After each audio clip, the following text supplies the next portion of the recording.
3:03 a.m. The third kick split the jam, and my front door folded inward. The woman doing the kicking wasn't a burglar. It was Marilyn Graves, our condo board president, flanked by two men in dark windbreakers. Her universal maintenance fob had failed, so she brought boots. I stood in the hallway barefoot, left hand on Duke's collar, right on Milo's harness. Both retired K-9s vibrated like coiled springs, low growls filling the tile. Unit 14B, she barked, waving a folder. Emergency welfare check. She wasn't here for my welfare. She was here for my dogs. I could smell pepper spray and the sickly chemical sweetness of veterinary tranquilizer. The men lifted canisters and zip ties. One nodded toward the kitchen where my cameras were mounted. Take the lenses first. They didn't know I'd replaced every lock with hardened throw bolts and wired the entry to stream live the moment the deadbolt shifted. My name is Ethan Clark. 2 months earlier, my wife Sophia and I moved into Sunset Palms Senior Villas for a quiet life near the Gulf. Tonight, the board president kicked through my door at 3 a.m., and my partners were one word away from ending it. 2 months before, that 3 a.m. door smashed, the first red flag rang like a fire bell. We had been in Sunset Palms less than an hour when a woman in a linen blazer strode up our walkway with a clipboard hugged to her ribs. Marilyn Graves, Association President, she said, eyes already scanning over my shoulder. Welcome. I like to greet new residents personally, so there aren't misunderstandings. She knew my name without asking. New Sophia's even knew my background with the K-9 unit, from a newspaper profile I'd half forgotten. She smiled. It didn't reach her eyes. We run a very orderly community. Her welcome packet was a 3-ring binder as thick as a church hymnal. Uniform window coverings ivory only. Doorbell cameras prohibited. Pets under 45 pounds breed neutral. Storage on patios is visual pollution. Music outside after 7 p.m. is a citation. When I said our boys Duke and Milo were retired working dogs at 80 pounds apiece, she tilted her head. Service animals must be certified by our board's independent evaluator. Very reasonable fee. I asked for the evaluator's credentials. Oh, we keep that in-house, she said, tapping her clipboard like a gavel. The smile flickered again. The first slip appeared on our door before our boxes were open. Non-compliant mover activity truck blocking emergency lanes. It wasn't. The driver had followed the posted map. Day 2 brought improper patio mat material and unapproved security hardware, which was a deadbolt I installed on the slider because Gulf storms like to test glass. Day 4, pet registration incomplete weight threshold exceeded. Day 5, decorative flag unauthorized. It was a small U.S. flag on Memorial Day weekend. I served 22 years. The notice called it political messaging. Sophia found me rereading the slip at the kitchen table and set a mug near my elbow. We came here for quiet Ethan, not to fight a paperwork war. I filed appeals the right way. Certified letters, receipts, taped to copies like I used to do for evidence logs. The replies landed with clockwork precision at 8:17 a.m. every time denied for cause. See Rule 18, Rule 42, Rule 63. Each carried a line at the bottom. Continued noncompliance may result in legal remedies, including fines, liens, or community enforcement. It took me a page and a half to realize community enforcement wasn't a neighborhood watch. It was a euphemism for people with bolt cutters and keys. The handwriting on one envelope wasn't Marilyn's. It looked like a bank teller's neat training print, but heavy like someone pressing too hard. On day 7, I met the man who would turn the entire thing from harassment into a case. He was standing at the mailbox kiosk with a canvas bag and a calm, accountant face. You're Ethan, he said, not guessing. Ryan Adler, Unit 9A, CPA. Don't throw those notices away. I tracked them. He lifted the bag. It clinked with binder rings. We sat under the gazebo by the shuffleboard courts, and he slid a laminated chart across the table like a magician. 6 units over the past 2 years had racked up cascading fines, then agreed to sell within 90 days. Each was purchased by the same Shell Harbor Lantern Holdings, LLC, 30 to 35% under market. Board votes to issue fines, Ryan said, tapping the timeline. Then votes to send them to collections. Then votes to approve a settlement, surprise, surprise, with Harbor Lantern. Guess who signs on both sides? He pointed to a name that kept repeating M. Graves. Conflict of interest, I asked. He shrugged in that I wish it were so way. Only auditors manage. They say no because the lawyer signs the deed. But the lawyer is their lawyer, and no one wants to spend 5 figures to test it. He paused. Most people here are on fixed incomes. A few months of fines can drown you. I went looking for public records. You learn where bureaucracies hide things after 2 decades in policing. County recorder, corporate registry, code enforcement. In one afternoon, I had a family tree of companies that all bent back toward the same trunk, Harbor Lantern Gulf Breeze. Renovations, Sunspire Community Services, all manager managed by a trust administered from the same downtown office suite the association's council rented. I didn't have motive yet, but I had a pattern. Back home, I laid the printouts in rows on our dining table. Milo nosed one page and huffed. Duke parked his big head on my knee and stared at me like he used to do when a suspect had something metal in a pocket. Sophia flipped a page with 2 fingers. Do you think she targeted us because of the dogs I said I didn't know? Then I listed what bothered me. She knew too much too fast. The citations landed when we were out. A maintenance cart paused in front of our place every afternoon like it was taking our temperature. Welfare checks, Sophia murmured. They're fishing. That night, I mounted interior cameras perfectly legal and set the DVR to push copies to a cloud account Ryan set up through his firm. The HOA forbade exterior cameras. Inside was our business. If they ever come inside under color of authority, I said I want a record from 3 angles. The next Saturday, Marilyn arrived with a man who introduced himself as Compliance. He wore a polo with the community logo and a badge that said in small print, Volunteer. He stood in our doorway like a security pylon. We're here for an animal welfare verification, Marilyn announced, reading off something. Multiple neighbors expressed concern over large, aggressive K-9s. Duke thumped his tail. Milo yawned.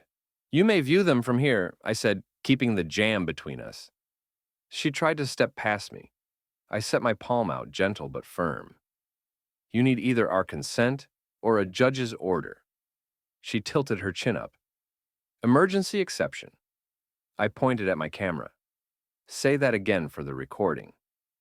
She glanced at the lens, caught herself, and smiled that brittle smile. We'll come back with the right paperwork. We had a quiet spell for 3 days, which meant only 2 notices, wine chime decibel noncompliance, and improper condensation management for the AC drip line, which emptied onto our own planter. Then the letters changed tone. Fewer petty things. More formal demand to cure. The dollar figures fattened. I got a piece of mail that used the word lean. I've seen that word ruin people. When I show veterans how to sleep again, I tell them the brain is predictable. It spins worst case until you give it a plan. My plan became build a record so clean a judge could read it between court calls and know the truth. Ryan brought me coffee and a drive loaded with PDFs. You're not the first to push back, he said, but you're the first with police training and 2 dogs. The internet will love. It surprised me for a second that he went straight to the optics. Then it didn't. Justice and public opinion shake hands more often than people admit.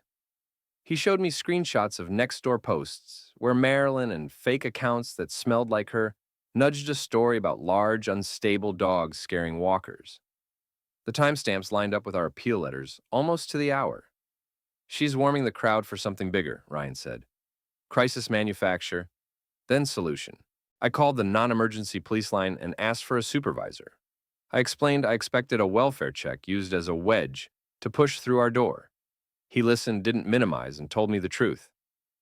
Sir, it's a civil association issue until they put hands on you or step inside unlawfully. Document everything. If a crime happens, call 911. He paused. A lot of these boards get ambitious. He gave me a case number in his direct email. It wasn't nothing. In a fight like this, a name and a number means someone will pay attention when the horn goes off. Sophia's a nurse. She spotted the next move before I did. They want me gone during the day, she said. They keep scheduling inspections when I'm on shift. She started leaving a note taped to the inside of the glass. No entry without occupant present. Call to schedule. Marilyn replied in writing that we were obstructing routine maintenance. The phrase possible legal action appeared again. That night, I told Sophia I was done reacting. No more whack-a-mole, I said. We decide the ground. I mapped our days on a whiteboard arrivals carts, who walked by and when. The pattern firmed up looking exactly like a surveillance log. The turning point wasn't a single moment. It was the accumulation. It was finding our welcome mat moved a half-inch every afternoon.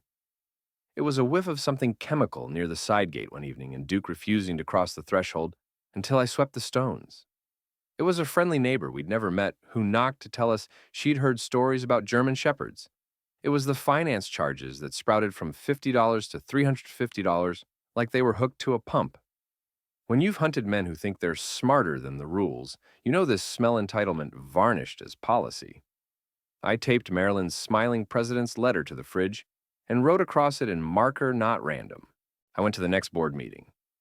They held it in the clubhouse with a microphone that squealed and a tray of cookies on a folding table like sweetness could soften the blows. I signed up for owner comments and waited while Marilyn read reports in a soothing librarian voice. When my 3 minutes came, I used a tone I used to use with rookies measured not loud. I'm here to request a public record of fines issued in the last 24 months. Properties sold within 90 days of cumulative fines exceeding $2,000 and any third-party contracts with Harbor Lantern Holdings. A murmur moved across the room. Marilyn smiled for the crowd. That's not on tonight's agenda, Mr. Clark. I nodded. So I'll read the request into the record and send it certified tomorrow. She banged a tiny gavel like a toy. We welcome transparency, she said. The room believed her. Her eyes did not, after 3 neighbors approached in the parking lot like they were sneaking contraband. Eleanor White Bob Church, volunteer vibe, whispered, She fined me for a wreath, made me cry at Christmas. A young couple. Matthew and Grace said they'd paid $800 for landscape remediation no landscaper actually performed. An older veteran with a cane, Owen, just handed me a stack of envelopes and said, I don't understand half these words. We made a little circle under the street lamp and traded phone numbers. The circle felt like a sandbag on a levee. Small, but the water felt a fraction lower. Ryan and I built a timeline on his office wall with blue tape and yellow sticky notes. When did notices start? When did values dip? When did Harbor Lantern swoop? A former title clerk he knew added dots. Here and here, same notary. Here, same escrow officer. Here, same repair vendor. It wasn't proof of a crime yet. But if you've ever done a puzzle on a winter table, you know the feeling when the edges finally lock. You can see the picture coming before it's there. I told Ryan, she's not just a rule lover. There's money somewhere. He nodded. And leverage. People sign anything when they're scared of losing their place. That night I took Duke and Milo for a slow walk at dusk. Retired doesn't mean dormant. They read the air like old detectives. At the mailboxes, a golf cart idled with 2 silhouettes inside. When we passed, the driver thumbed a radio, and a maintenance gate clacked open 100 yards away. We made a second loop. The same gate clacked again. Patterns. On the way home, I stopped at Eleanor's. Her little Shih Tzu Bella did her best to threaten my boys with 10 pounds of courage. You're not alone anymore, I told Eleanor. She looked relieved and ashamed at the same time. I should have said something sooner. I said the line I repeat a dozen times a year to folks who blame themselves for being bullied. Silence isn't consent. It's survival. Marilyn's next courtesy visit came with a body cam clipped to her blazer. For safety, she chirped, turning slightly so the lens caught my doorway. I turned my interior camera a degree to mirror hers. Works both ways, I said. She glanced at Duke and Milo, who lay at my sides like bookends. Large dogs can escalate situations, she said. Only if someone creates one, I answered. We stood there long enough to make it awkward. She left a form, demanding we schedule a full compliance walkthrough within 72 hours. The form looked official logo, watermark signature line, but the footer gave it away. Prepared by Sunspire Community Services. One of the trunks on my dining room tree. I've been in plenty of fights you win by stepping aside. This wasn't one. The turning point was my decision to stop feeding her system and start gathering my own. We created a simple website, sunsetneighbors.org, where residents could log fines and upload scans. Ryan hosted it. We made it boring on purpose so older neighbors wouldn't be intimidated. In 2 weeks, we had 50 entries. The numbers weren't random. Certain units clustered. People who had argued with Marilyn in public cited more. People who'd posted about her on Nextdoor cited faster. Widows cited for cluttered patios at 3 times the rate. The pattern looked like a heat map of vulnerability. Sophia came home one afternoon and found me at the table with a legal pad. "You're building a case file," she said. I was. Chronology, witness names, photo indices, cross-references. I wrote a line at the top the line cops write when they know the next part may get ugly if anything happens to my wife or my dogs start here. Then I added something I hadn't written in years, and expect resistance. Turning points aren't dramatic in the moment. They're ordinary sentences that change your posture, the way you carry your day. Mine changed the second I admitted aloud this isn't petty. It's predatory. And predators don't stop until something bigger makes them. The first real hit came disguised as kindness. It was a Tuesday heat already pressing down by mid-morning. I opened the side gate to hose off the patio when Duke stopped hard, nose low, tail stiff. Milo mirrored him. Both gave the quiet alert bark they used on narcotics details. A decade ago, just one pulse of sound, then focused silence. Tucked beside the rosemary bushes were 3 neat rolls of ground meat, each the size of a golf ball wrapped in plastic film, like someone cared about presentation. I didn't touch them. I crouched and worked through the steps, the way training drills beat into you photograph in place. Mark location, bag evidence with gloves. Even retired, the old rhythms come back. I dropped the bag in the garage fridge and loaded both dogs into the truck. Our vet, Dr. Haley, knows me and my boys. She tested a shaving from one roll while we waited. 10 minutes later, she came back with that look professionals wear when they've seen too much. Detomidine, she said. Horse sedative. Not lethal at this quantity, but it'll stagger a big dog, make them vomit, drop blood pressure. Enough to convince a layperson they're unstable. Sophia's fingers tightened around mine. I asked the question I didn't want to ask. How precise? Measured, Dr. Haley said. Not a kid prank, someone with instructions.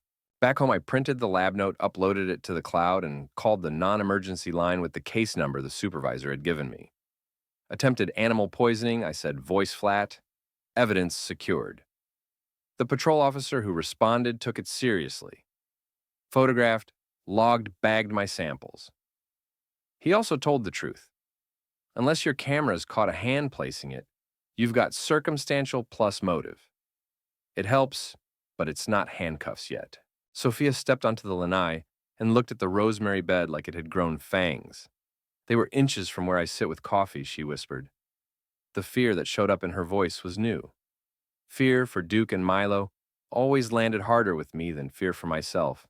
That night I walked the perimeter with a UV flashlight. Tiny scuffs in the dust along the cinder border told their own story, sneaker tread size small. Careful. A bent stem on the rosemary. The gate latch polished brighter than the rest. At the far corner, the maintenance path gate had a new padlock.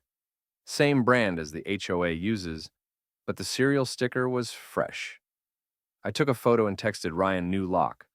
Maintenance path installed today. He pinged back 2 minutes later, not on the work order list. The next unexpected arrived in a plain envelope with an official city seal. Notice of potential dangerous animal determination request for voluntary compliance. The complaint packet stapled behind it was thick, grainy photos of Duke mid-yawn, cropped to show teeth. A statement from a neighbor I'd never met claiming my dogs charged her stroller. A list of calls for service that, when I looked closely, were HOA compliance calls mislabeled as police contacts.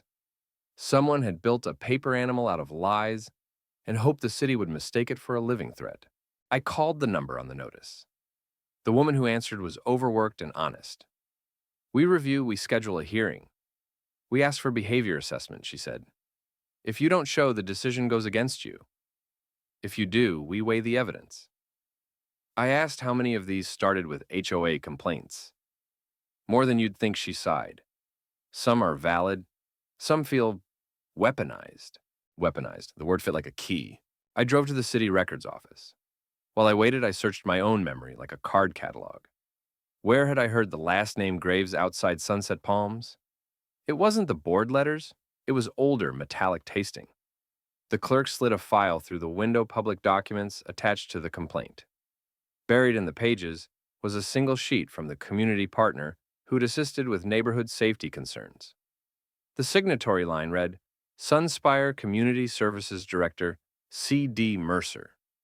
I'd seen that name on the corporate diagram on our dining table. Ryan traced Mercer in his databases and came up with a different name 6 years earlier, Casey Mercer Graves. Married to a Derek Graves, no, not Graves Graven. A misspelling, a dodge. I stared at the screen until letters blurred. Then a cold click happened in my head, the way it does when puzzle pieces finally admit where they belong. I pulled an old thumb drive from my desk and opened a folder called K-9 Major Cases. 10 years back, our unit raided a warehouse outside Lakemont. We pulled 80 dogs out of cages, shut down an operation that moved animals like betting slips, and sent a half-dozen men to prison. The ring boss called himself Viper. Real name, Darren Graven. I scrolled. There it was, associated family members. Sister Marilyn Mercer. I said her new name aloud like a bitter joke. Marilyn Graves. I should have expected it. I didn't. The unexpected wasn't that she was crooked. It was that she had waited this long and followed me into a retirement village to cash a grudge. I told Sophia first. So this isn't about grass or flags, she said. It's about your badge. I nodded. She placed her palm on Duke's head and looked at the ceiling like she could see through it. Then we should assume she won't stop at rules. We decided on 2 tracks, quiet and loud. Quiet meant button-down evidence, airtight timelines, letters to the city, to the state attorney, to the Department of Business and Professional Regulation. Loud meant sunlight community meetings, our website, a long post on the residents' forum that didn't name anyone, but described exactly how a pressure scheme works. We watched in real time as fear converted into testimony. The inbox filled. The pattern sharpened. 2 nights later at 11:42 p.m., the doorbell chimed twice, our interior one, not the exterior plate the HOA forbade. I turned the foyer lights on and opened the interior camera's audio. Who is it? Maintenance, a man's voice said. Water leak reported under your unit. We need immediate access. I checked the floor. Dry. What unit reported? Neighbor, Unit 13B. We don't have a 13B. The line between legitimate and illegitimate is sometimes a single bad detail. I positioned Duke heelside and cracked the door as far as the chain would allow. 2 men in polos stood there with bolt cutters and a clipboard. The shorter one shifted his weight like a runner measuring a start. We can call security if you prefer, he said. I pointed at the camera over my shoulder. Smile. Their faces changed just enough to tell me this wasn't on a work order. They left without arguing. When I checked the exterior camera replay, the one facing inward from our foyer window, I caught a glitter at the far edge of the frame, a key fob held up like a talisman. The same black oval our front office uses to access the pool restrooms. The following afternoon, a letter slid under our door without postage or return address. Final notice. Full compliance walk through tomorrow, 10:00 a.m. Failure to comply will result in immediate legal remedies. In the margin, someone had handwritten. Entry. Authorized if occupant obstructs. The handwriting had that heavy teller print again. At 9:45 a.m., I had 3 tripods recording Ryan in the kitchen with a laptop Duke and Milo lying like statues. At 10:02 a.m., Marilyn arrived with 2 volunteers, the same men from the fake maintenance visit now wearing name tags. She tried to step in as I opened the door. I held my ground. Court order, I asked. She raised the clipboard like a shield. Board authority. I tilted my head toward the lens. Say that again. For the first time, I saw the crack under the shell, the flicker in her pupils that says, The brain is calculating risk on the fly. She backed off sweet again. We'll reschedule with counsel present. Then she whispered so quiet the microphone barely caught it. Nice dogs. Shame when they bite. It didn't land like a threat. It landed like a promise. That evening, the phone rang with a number the world taught me to dread. Florida Department of Corrections. This call may be recorded. I accepted. The voice that came through was older than the file photo in my folder and harder than concrete. Clark, the man said. Viper. My mouth tasted like metal. Enjoying condo life, he asked. You cost me a decade. My sister owes me a win. He let the word sister hang like smoke. Tell her to stop playing at it, I said, steadying my tone. She's out of her league. He laughed without humor. She's not the only one who remembers your dogs. The call lasted 3 minutes. It ended with a click that felt like a door locking somewhere far away. I stood in our kitchen and watched Sophia wash her hands at the sink for longer than necessary. When she dried them, she asked the question she asks when there's nothing left but strategy. What's next? Proof in the open, I said. If they want no witnesses, we give them thousands. Ryan had been quiet through the phone call typing. He turned his laptop around. He'd pulled corporate emails from a data leak site and found a domain using the Harbor Lantern name, plus a string of numbers. One message thread between M. Graves and C. Mercer caught my eye. Phase 1, pressure complete. Phase 2, socialization underway. Phase 3, direct action pending procurement. Procurement. The attachments were invoices for tranquilization equipment billed to Sunspire, paid by Harbor Lantern card. Another invoice, entry tool master fob programming services. Unexpected stopped being a word and became a calendar. We circled 3 dates, the city's hearing window, the next board meeting, and a Wednesday night, where Ryan noticed fines always spiked between 2:00 and 4:00 a.m. That's when they seed violations, he said. Lights on curtains open. They take pictures from the sidewalk and call them visible hazards. He scrolled through an internal document he'd pulled from a Sunspire link, labeled Compliance Playbook.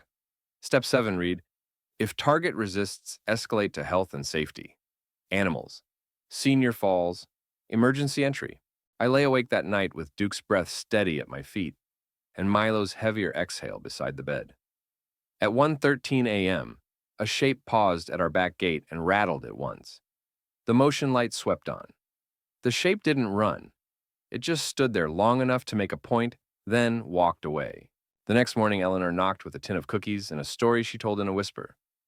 A man came by yesterday and said if I just paid the expedited compliance fee, they could make my past fines disappear. I asked how much. She looked embarrassed. 2,000. I told him I had to ask my son. He said not to. He said sons don't understand association business. Ryan wrote shakedown on a sticky note and underlined it twice. By Friday, our website had over 100 entries. The local pet rescue shared our post, and a regional reporter left me a voicemail. Former K-9 handler alleges HOA harassment, tied to profiteering, interested in talking. I didn't call back yet. Attention is a tool. Use it too soon and it blunts. The unexpected event everyone remembers, the one neighbors would replay later, arrived the following Sunday afternoon during a community safety day Maryland's board had planned. Free hot dogs, soft music, a table with brochures about trip hazards and pool rules. In the middle of her speech about civility, a child ran toward Duke with sticky hands out. Duke did what he's trained to do with small, fast movers. He froze, then eased backward to give space. A man near the gazebo shouted, "See aggressive." His phone was already out, camera pointed frame tight on Duke's face. I stepped between them. Sir, he withdrew, I said calmly. That's de-escalation. The man smirked and turned his phone toward me. Tell that to the city. Sophia knelt. Let the child pet Duke's shoulder, then used the moment to speak to the circle of watching adults about retired working dogs and boundaries. The man with the phone melted into the crowd. I found him later near the clubhouse, laughing with one of Maryland's volunteers. Ryan captured the exchange on long lens.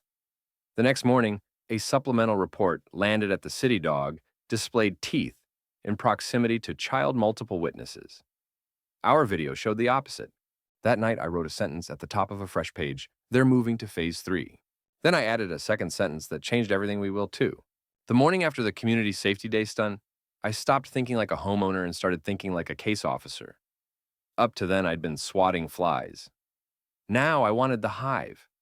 That meant changing two things: my posture and my purpose. Posture, no more apologizing at the clubhouse microphone, no more. Can we talk about this? Purpose. This wasn't about winning an argument over wind chimes. It was about stopping a revenue engine built on fear. Sophia noticed the shift before I said it out loud. I was laying out folders on the dining table when she came in from a night shift, hair up, shoes in one hand. "You're building a command post," she said, half teasing. "I'm done asking for courtesy," I said. "From here on, everything we say or do assumes they're running a playbook.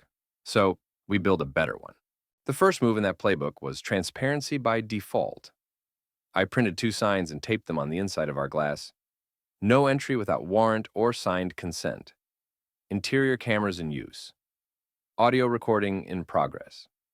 I emailed the same language to the management office and CC'd the city clerk. No more soft edges. If anyone stepped over our sill, they'd be stepping into the record. Then we widened the circle. Ryan and I reserved the VFW hall down the road, where a lot of Sunset Palms folks felt safer speaking up than in the clubhouse with board members staring. We called it a documents and donuts night. Bring your letters, bring your fines. We'll scan them for you while you eat a cruller. People came with grocery bags. Eleanor carried hers like a baby.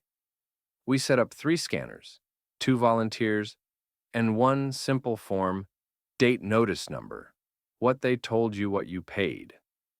By the end of 2 hours, we had a wall-sized timeline blooming in sticky notes. Patterns don't scare people. They validate what their gut already knew. I changed my own language, too.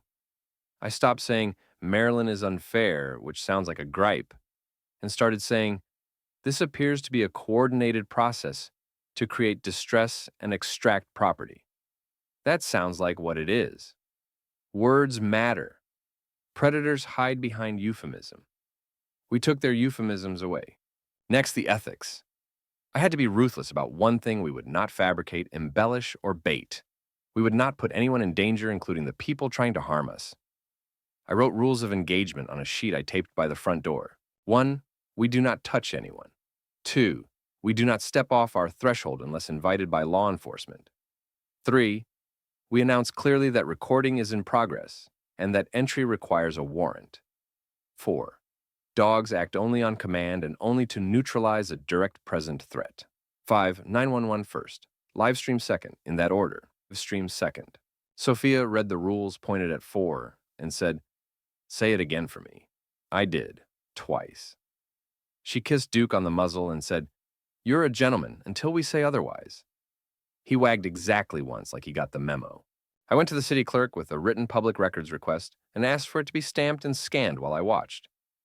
"I'm also requesting our hearing be recorded," I said. The clerk pursed her lips. "We don't always do that," I nodded. "I'm making it easy. My equipment, your room, we share the file." She looked at our stack of documentation, at my 2 neat binders with tabs, and slid me a form. "Fill this out. It helps when people are organized. Respect isn't guaranteed. It's earned by turning up prepared." Then I called a lawyer. Not to sue, not yet, but to ask for the one thing that often changes behavior faster than threats: a letter on letterhead that says, "Stop." We'd already filed responses to the dangerous animal nonsense. What I wanted now was an injunction if they tried to seize the dogs under color of a fake emergency. The attorney read our packet and said the sentence I needed. "If they step inside without proper authority, you will likely prevail. Document everything." We paid for 1 hour of his time and asked him to be on call the week of the hearing. We also changed the optics. Older neighbors worried about big dogs. Fine, bring them into the light. On Saturday morning, we hosted coffee with Duke and Milo at the VFW lot. I did a 15-minute safety talk: how to approach a working dog. What stand like a tree means why stillness is not fear, but training. Duke demonstrated a flawless leave it with a hot dog on his paw. Milo held a downstay while a walker rolled by. People who'd only seen teeth in doctored photos saw manners, and manners diffuse rumors. The information fight moved too. Ryan built an overlay for our live stream that time-stamped events to the atomic clock and mirrored to 2 cloud services. If someone later claimed it was edited, he could pull a hash to prove otherwise. We set cameras at child's eye height so the angles didn't distort. We printed QR codes for neighbors' windows that linked straight to the stream when it went live. Not everyone would stand on a lawn at 3 a.m., but many would watch from a bedroom and dial 911 faster than we could. My own head changed in quieter ways. I started narrating my day into a pocket recorder. 0900 left for pharmacy. 09 wait eat back home. 1012 maintenance cart stops in front. Employee checks, phone moves on. It sounds obsessive until you sit in front of a city hearing officer and say calmly, at 1012 as shown on Exhibit B, trauma lives in fog. Truth lives in timestamps. I stopped viewing Marilyn as a villain to beat and started seeing her as a node to isolate. Someone paid for invoices. Someone wrote the playbook. Someone supplied a reprogrammed fob. We mapped money flows and vendor overlaps and shipped a clean dossier to the state attorney's consumer protection unit with this simple cover, possible pattern of constructive eviction, unfair trade practice, using fines and sham violations to induce distressed sales. I didn't expect a cavalry. I wanted a file number and a pair of eyes. We got both. There was one more perspective shift, and it's the one that steadied me the most. I quit framing the problem as they're trying to take what's mine, which fuels anger, and framed it as they're hurting people who can't fight back, which fuels service. That's why I wore my old K-9 polo to the next meeting, not to puff my chest, but to remind myself who I am when the yelling starts a teacher with a badge-shaped scar. At that meeting, I asked for something the board never expected anyone to request: a recall procedure packet. I spoke under owner comments, low and even. Florida statute allows removal of directors by majority of the voting interests, I said. Please provide the required forms and timeframes. You could feel the air change. People who'd never heard anyone cite statutes at that mic leaned forward. Marilyn smiled her librarian smile. We'll get that to you, she said. Ryan marked the exact time in the stream recap. 3 days later, when no packet arrived, he emailed a reminder and CC'd the lawyer and the state. Back home, I rehearsed with Sophia. We practiced 911 calls with a stopwatch, how to say the words that get the right response, fast-armed. Home invasion in progress, HOA president, present live, video documenting. We practiced what she'd do if they managed to breach retreat to the hallway, shut the solid core door, call my cell on speaker. We made a go bag for her with meds, charger, spare keys. Then we did the hardest drill, the one where she leaves the house before midnight and doesn't come back until the sun is up.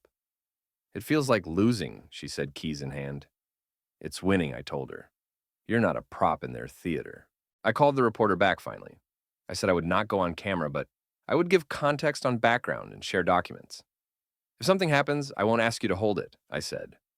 But we won't feed outrage. This is about law and process. She surprised me. Most people want the fire, she said. You're giving me a map. That's rarer. Marilyn, for her part, adjusted too. Her emails got colder, more legal, fewer smile emojis. The volunteers started wearing matching polos with stitched names. One morning, we found a new rule tacked to the bulletin board. All wellness checks to be conducted with association security present for safety. They had learned from the failed 11:42 p.m. visit. Bring a witness, wear a label, use the word safety like a battering ram. I took a photo of the rule and added a sticky note to our timeline: language shifts when a scheme matures. 2 days before the city hearing, a letter arrived from the association's counsel accusing me of defamation for publicly alleging criminal conduct. The remedy they sought was charming cease statements and submit to a board-approved behavioral evaluation of the dogs within 48 hours. I forwarded it to the attorney with one-line response. He replied with 2 protected speech regarding matters of public concern. Demand denied. He CC'd the firm's partner for good measure.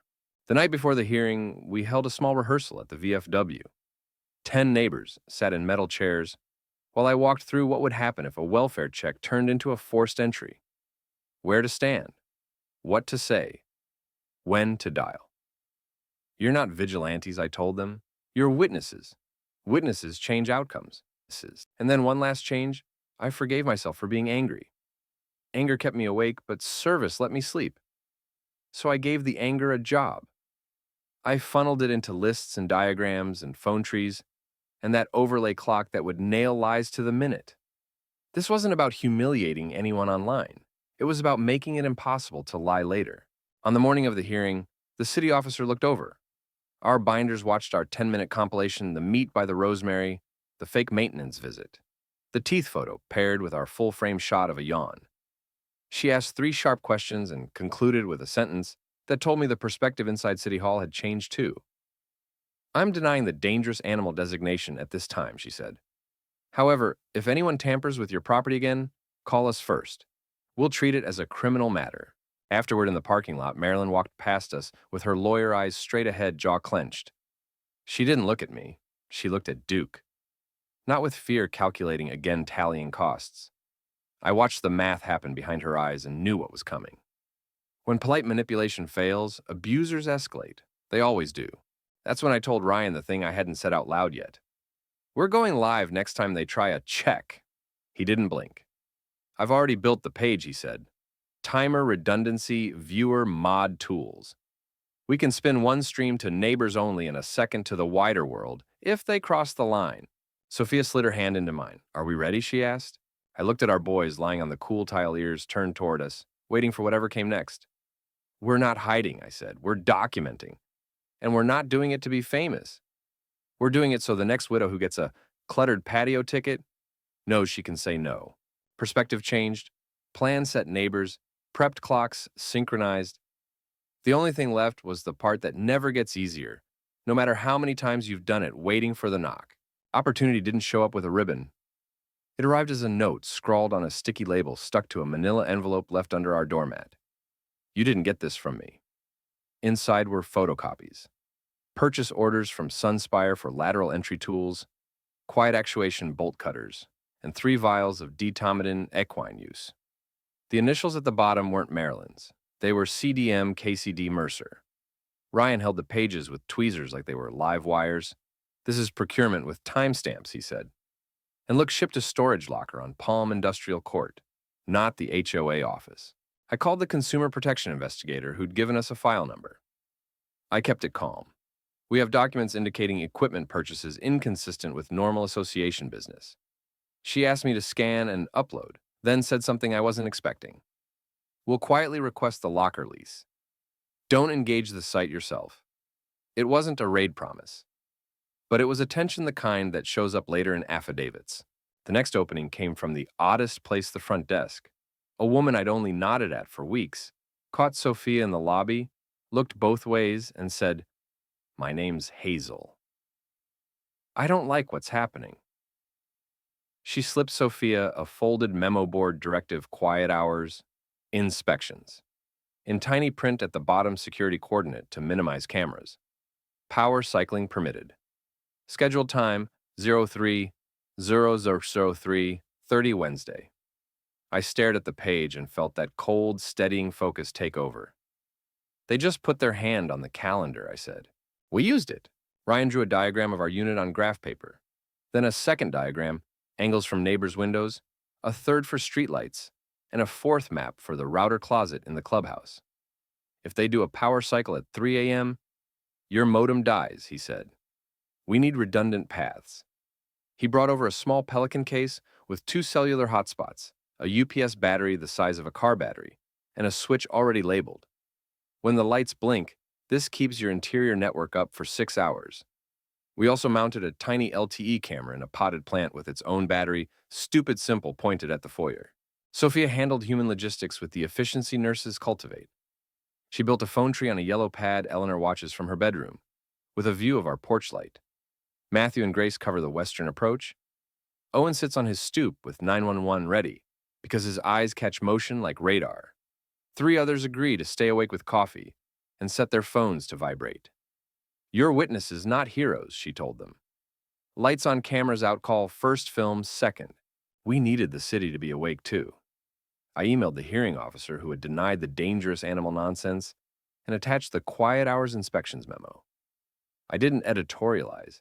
I wrote 5 sentences and attached our plan for announcing interior recording at the door. Her reply arrived 6 minutes later. "Share your live link with our duty supervisor the night of.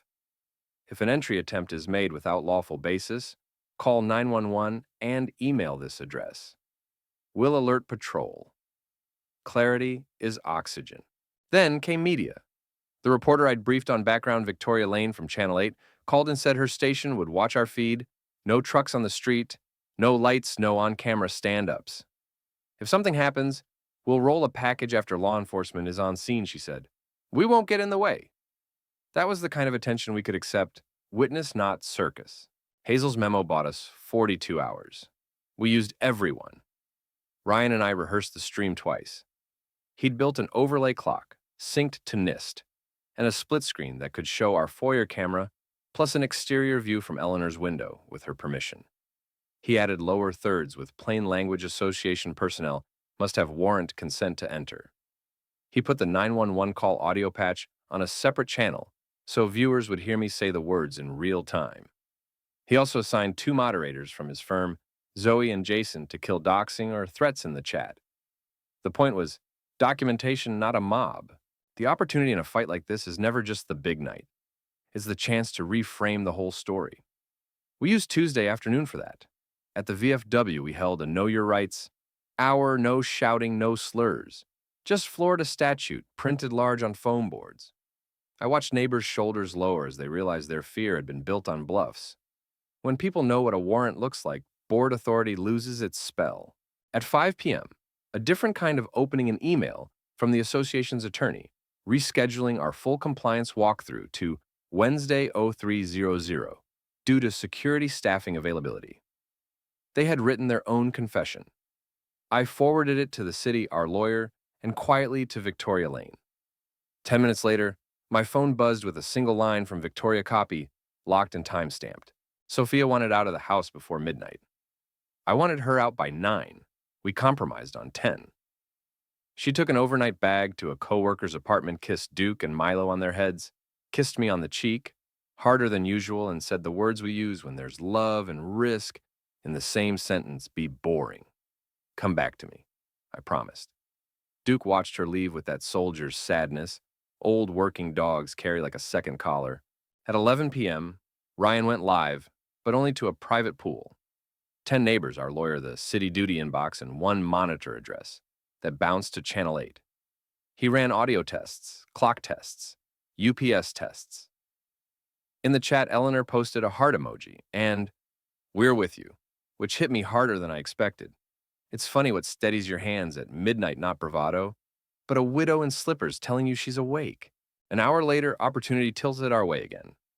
Hazel texted Sophia, who forwarded it to me, a screenshot of a staff group chat where someone labeled CM wrote power cycle at 02:55. Security on my go. 14B first. No names, no last initials, but context enough. I took a photo of my hallway clock and laid the phone beside it on the console table under the foyer camera. Time, liars hate it. We needed one more element, and it showed up at 1:15 a.m., wearing a badge on a polo and a look that said he did not sign up for this.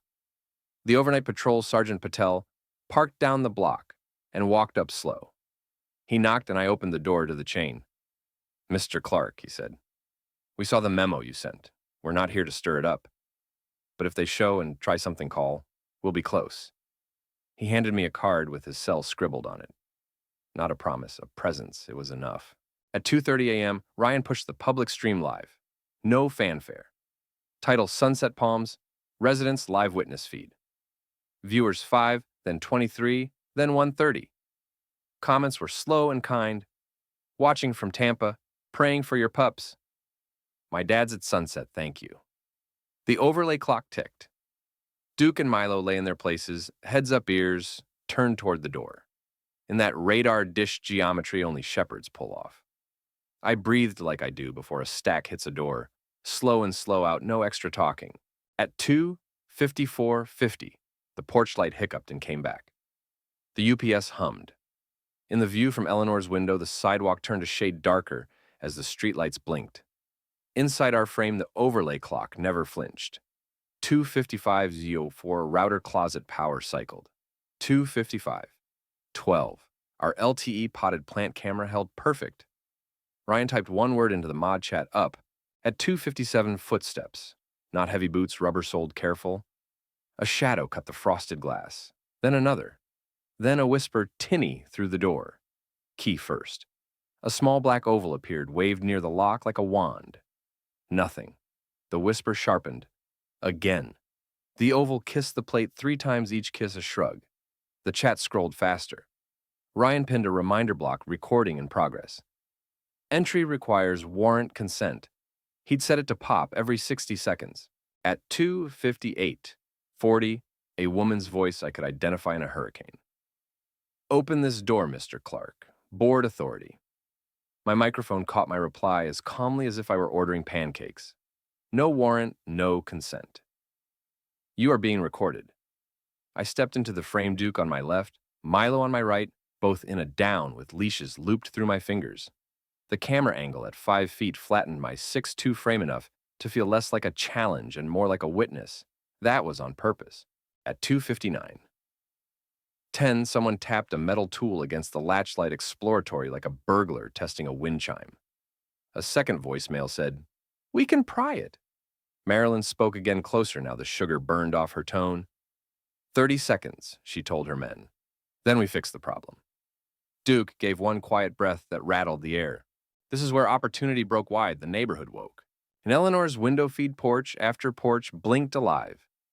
Curtains moved, phone screens glowed. Owen stepped into his square of light with his cane and a phone already to his ear. From the west camera, Matthew panned to show 2 more residents filming. Somewhere behind Marilyn, a whisper, "People are watching." Her answer cracked on the edges. Let them. At 2:59:45, Ryan activated the audio patch to the police radio channel, with the dispatcher's consent tone audible. Our lawyer had cleared the legality. He hit record on the 911 line. 911, what's your emergency? Came through like a bell. I said the words steady and slow.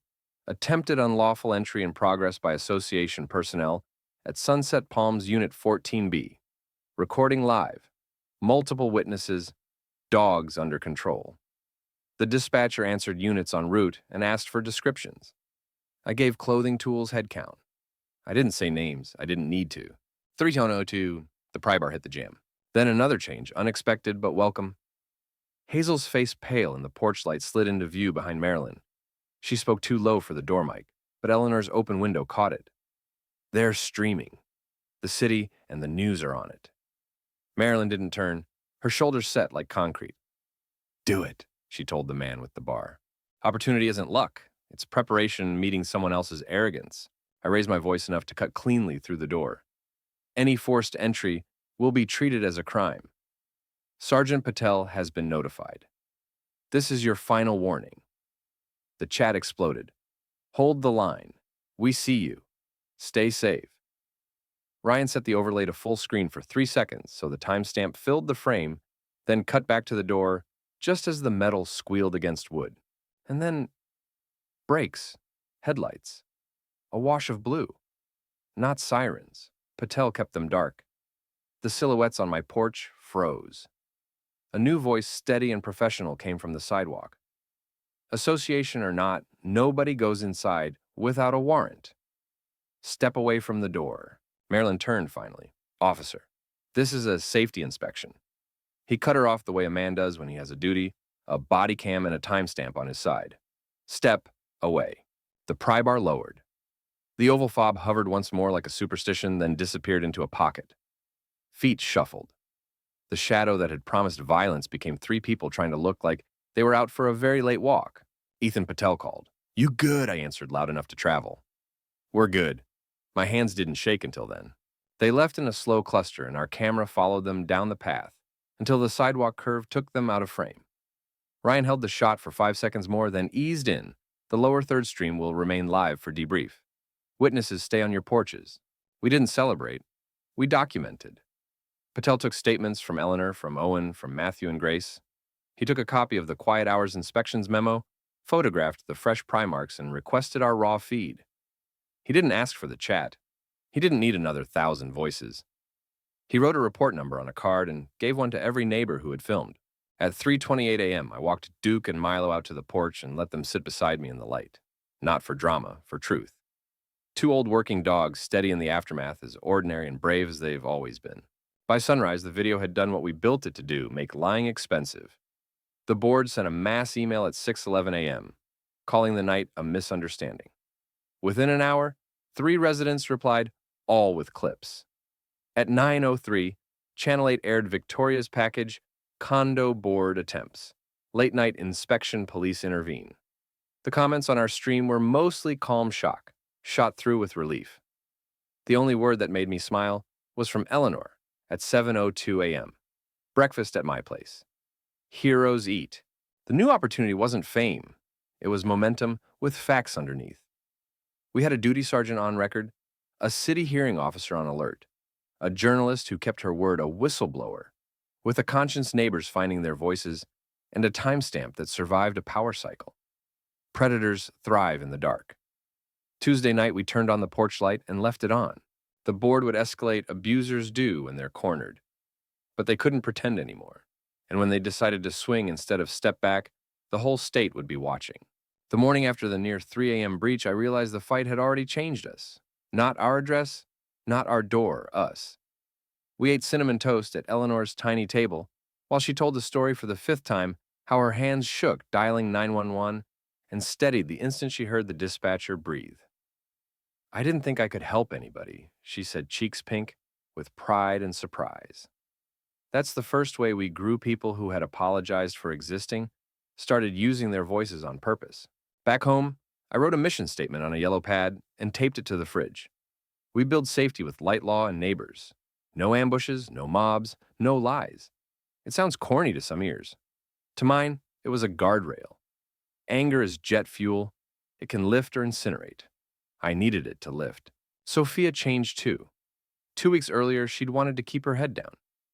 Now she stood on our lanai in her scrubs and recorded a 2-minute video we posted to the residence page, how to approach dogs, what a lawful entry looks like, what to say if someone announces a welfare check at your door.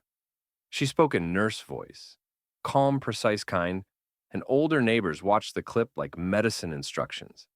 Comments read, "Thank you, honey, and I wish someone taught me this sooner." Ryan finished building a simple 1-page Bill of Resident Rights in 24-point font black on cream, no legalese, no entry without consent or judicial order. Right to record on your property. Right to peaceful enjoyment. We printed 100. People taped them inside their glass panels. Nothing magical happened. The documents didn't repel wrongdoing like garlic. But a door with a posted standard is harder to spin later. Hazel found her courage. She came to the VFW in street clothes hair, tucked under a ball cap, and asked to speak off mic. I signed a confidentiality thing, she whispered. If I hand you internal memos, I could lose my job. We didn't pressure. We offered options, our lawyer's number for whistleblowers, a list of hotlines, and a single sentence. Nothing is worth your safety. She nodded and slid us a flash drive anyway. Inside were compliance playbook revisions, invoices, and a staff chat, where Casey Mercer wrote board wants no witnesses next time. Use power cycle protocol. Hazel trembled while we read. Sophia put a hand over Hazel's like a paperweight on a stack. You're not alone. I changed in a harder way. I stopped wanting the instant win. The cop in me loves a clean arrest. The man married to a nurse, and living among retirees needed something quieter, durable reform. That meant boring steps recall petitions, open records, consumer protection complaints, vendor audits. Ryan drew up a recall package straight from statute. We didn't gossip in the clubhouse. We knocked doors at dinner time with clipboards and quiet voices. We explained they could sign or decline without judgment. We brought extra reading glasses. By the weekend, we had the number we needed plus 10% to cushion challenges. The board fought back in predictable ways.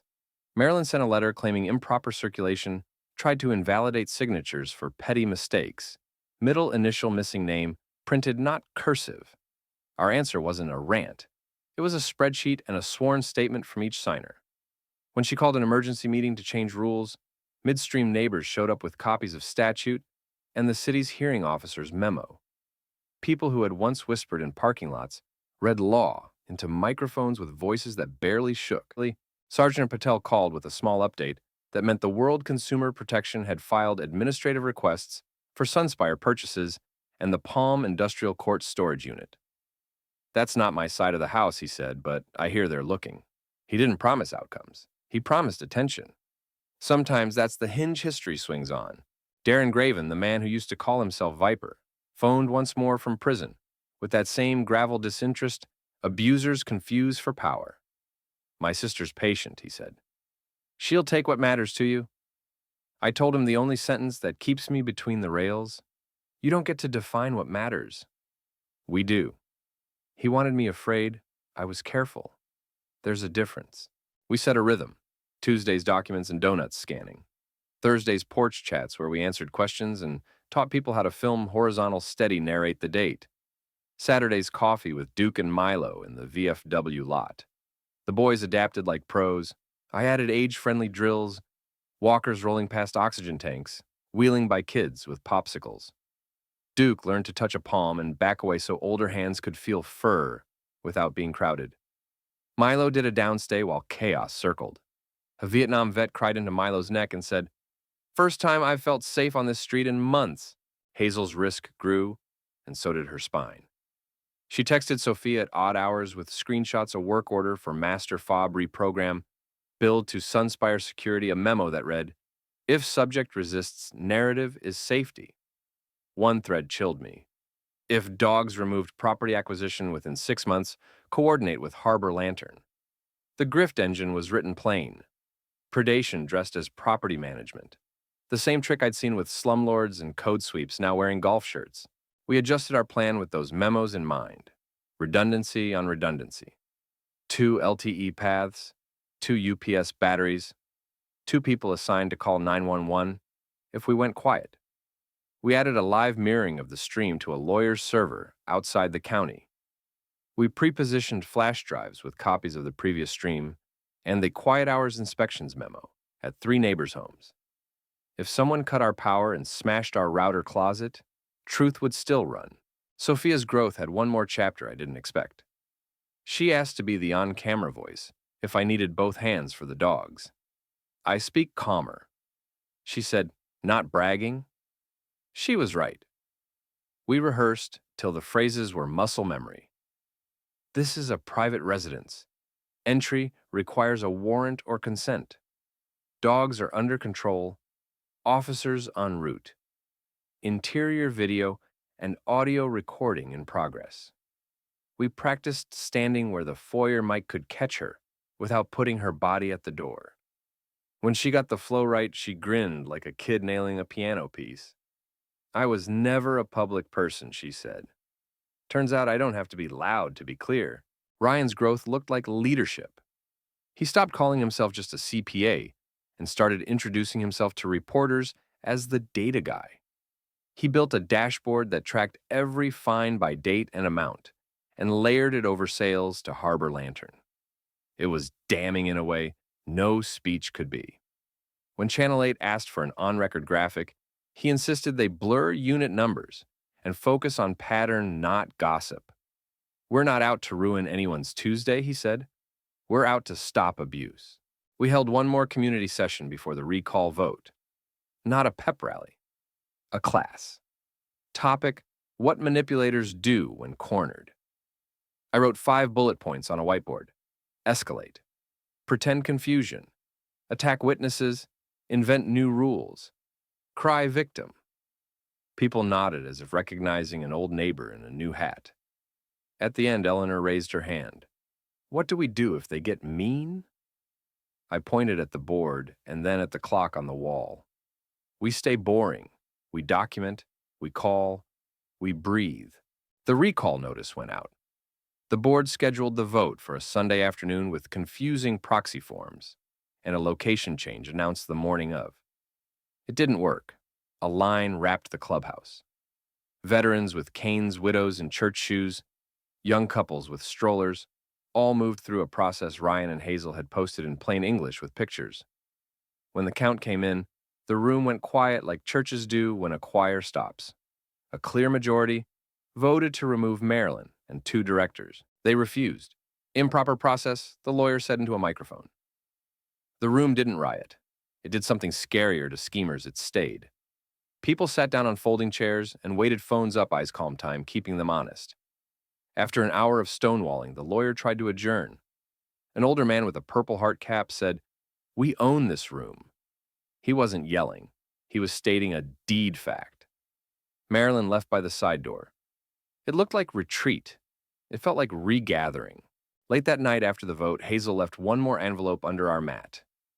Inside, an itinerary for security operations, Wednesday 02-30-03-30, with 3 names redacted and one chilling line in Casey's initials, no internal cameras allowed. Disable power at main. Enter quickly. If any part of me had doubted their intent, it didn't now. We told Patel. He told us what he could patrols would be in the area. Call first at the hint of entry. They'd coordinate with city attorneys watching our stream. We told Victoria Lane. She told us her station would monitor offsite again. We told our neighbors. They laid out thermoses, chargers, blankets, and a quiet readiness I wish I could bottle. Before the second Wednesday, Sophia and I sat on the floor between Duke and Milo and talked about fear like grown-ups. "I hate that it's our living room," she said. "Me too," I said. "But this is where abusers operate behind doors.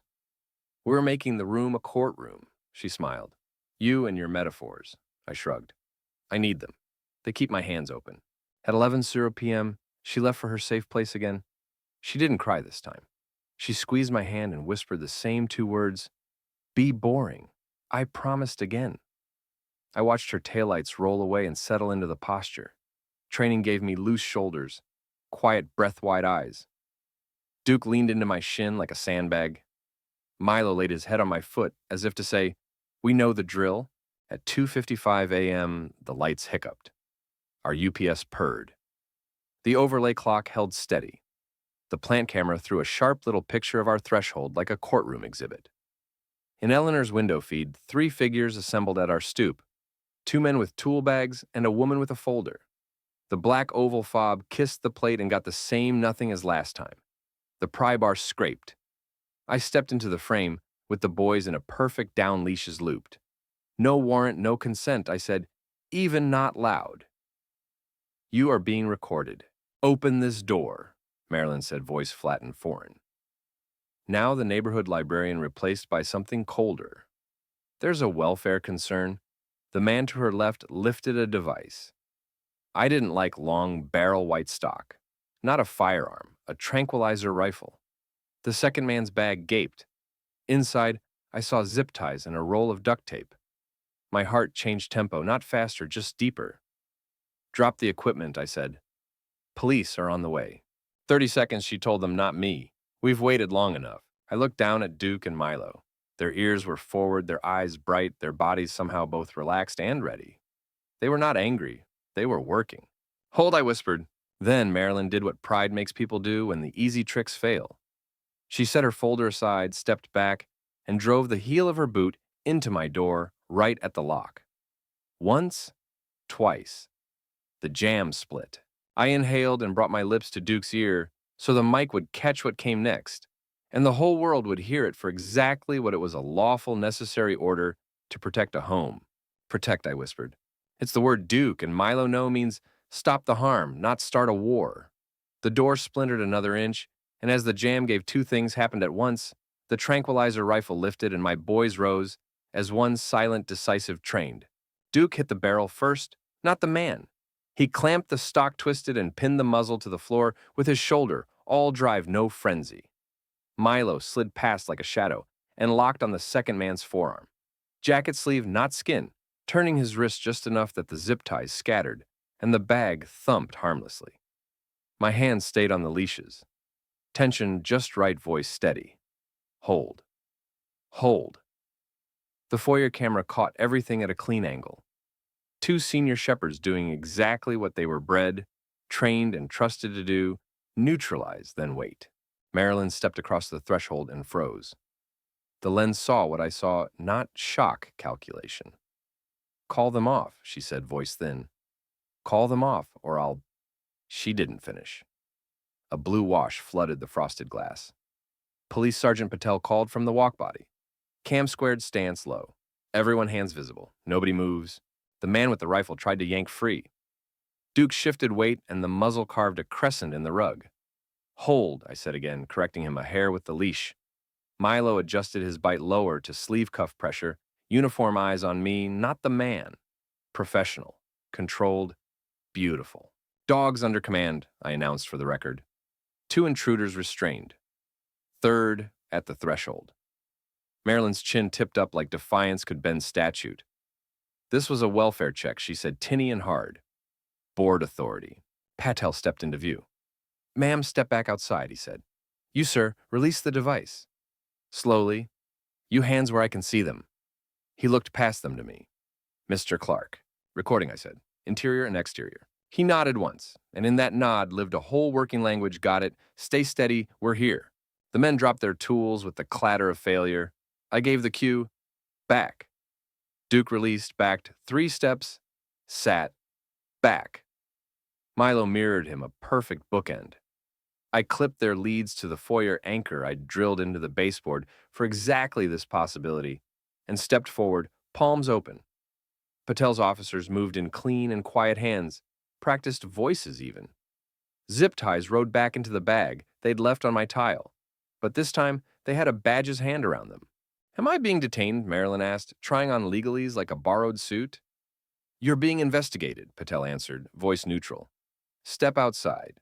They did under a dozen front porch cell phones and 2 hard lenses from our tripods. Hazel stood a yard behind Patel, face pale, clipboard, forgotten at her side. She didn't look at me. She didn't need to. She'd chosen her side 2 nights earlier when she slid a flash drive under our mat. Neighbors didn't cheer. They didn't jeer. They filmed and they breathed, and some of them cried. From a relief only people who've been bullied recognize. Eleanor whispered, "Thank you to nobody and everybody." Owen lowered himself onto his step and wiped his face with the back of his hand like a man who lived long enough to see something right happen in his zip code. Paramedics checked Duke and Milo for chemical exposure. Negative. They checked the 2 men's forearms. Superficial. They checked me for adrenaline shakes. Positive, I joked. They didn't laugh. They were doing their jobs. Patel inventoried the porch like a classroom pry bar. Reprogrammed fob, preloaded tranquilizer device rolls of zip ties, a printed walkthrough checklist, and a folder of forms that under a camera's light read like props in a play called Authority. He bagged the lot. We'll need your raw feed, Mr. Clark. Copied to a drive, Ryan said from the doorway, holding up a labeled USB like a librarian who loves order. Checksum included.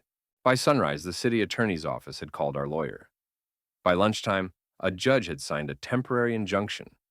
No association agent may attempt entry without judicial order. No after-hours inspections. No animal removals without direct court supervision. Channel 8 ran Victoria Lane's package at 6 residents film. Overnight attempted entry. Police intervene. City issues order. She used our words, not the internet's. She said association agents, not thugs. She said attempted unlawful entry, not raid. Words matter. Hazel resigned. She did it the careful way, letter delivered to HR, copy to council, copy to the state. She slept on our couch that first night because the internet is loud and she needed quiet. Sophia made tea and tucked a blanket around her shoulders like she was made of glass. You did the brave thing, Sophia said. Brave and hard are twins. The recall tally was certified 2 days later by a third-party firm after a county mediator oversaw the envelopes. The numbers held. Marilyn and 2 directors were removed under statute. They hired a new lawyer and tried to invalidate what voters had done. It didn't stick. A court-appointed receiver took the books for 90 days. He walked into the management office with a box of file folders and walked out with a bigger box and a face that said, "I've seen enough." What was inside invoices for security services paid from a fund labeled amenities? Purchase orders for veterinary sedatives routed through a pet wellness line item. A lease for a Palm Industrial Court storage unit stocked with bolt cutters and a fob programmer. A vendor list where Sunspire Community Services and Harbor Lantern Holdings intersected like railroad tracks. It wasn't a movie sting, it was paperwork. It always is. Charges followed not because of a live stream alone, but because people with badges and bar cards did the boring work after. Attempted burglary of an occupied dwelling, conspiracy, animal cruelty, unlicensed possession of a controlled veterinary substance. On the financial side, unfair and deceptive trade practices and civil theft had real teeth. Casey D. Mercer turned herself in. Her statement read like a woman who counted on fear to do the heavy lifting. It's how everyone does compliance. It isn't. It never was. The receiver froze fines. He credited back junk fees and opened a 90-day window for amnesty. Fix the small stuff, no penalties, wipe the slate. He posted budgets online and streamed meetings. He hired an outside manager with no side businesses and a habit of speaking in complete sentences. The first agenda under the interim board went long but quiet. People spoke like neighbors again. We adopted our Bill of Resident Rights in the first 10 minutes. Nobody argued. Sergeant Patel stopped by the VFW one Saturday and sat through coffee with Duke and Milo like a citizen at ease. He scratched Duke's chin, shook Milo's paw, and said with a grin, "You boys did better work at 12 than some rookies at 25. He looked at me. We filed the report up the chain for training. Might make it into roll call one day. How to handle HOA overreach without making it worse. I told him we'd laminate that. The county commission held a hearing on after-hours inspections and voted to adopt a simple rule: no non-emergency association visits to residences between 8 p.m. and 8 a.m. The city added a line to its dangerous animal policy: photos must show full context. Edited, cropped, or staged images will not be accepted. None of it was dramatic. All of it mattered. Ryan, who still claimed he was just a CPA, became board president in the special election. He ran on 3 promises televised meetings outside audits every year, and a plain English rulebook that fit in 8 pages and didn't pretend to own people's porches. Hazel took a job at an animal rescue across town and started sleeping through the night. Eleanor put her wreath violation letter in a shadow box next to a photo of Duke licking her cheek, because life deserves symbols that make you smile. As for Marilyn, the court processed her like it does everyone slow methodical. A plea came, not because the internet raged, but because evidence stacked like bricks. Probation won't feel like enough to some. It can't touch the time she stole from Widows with Fear. But a consent decree barred her from serving on any residential board for a decade. Casey's cases will take longer. Paper fraud does. Darren Graven will serve out his years where he belongs. His phone privileges reduced after staff noted third-party coordination attempts. The old playbook met bright light and clear law, and that combination ages arrogance fast. We marked our little victory the way decent neighborhoods do, with a potluck under the oaks. No speeches, a card table with lemonade chicken salad, deviled eggs, banana pudding, and a sheet cake somebody iced with shaky blue letters, "Thank you," for turning on the lights. Duke and Milo slept in the grass between Sophia and me, while kids toddled past with grape-stained lips, and older folks told stories you only tell when your shoulders drop. What changed inside me was not the headline stuff. It was noticing how many people would rather learn than yell if you give them a clean step and a reason. It was watching a widow call 911 for the first time in her life and then teach 3 friends exactly how to do it. It was seeing a patrol sergeant treat a door like a classroom. It was realizing the best use of a live stream isn't drama. It's truth inarguable, because it's boring and clear and timed to the second. We still keep the UPS plugged in.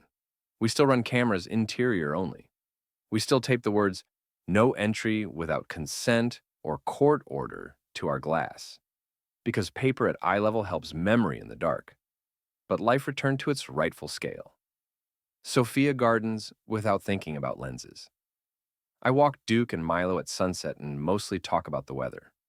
When neighbors stop us, they don't ask about the stream.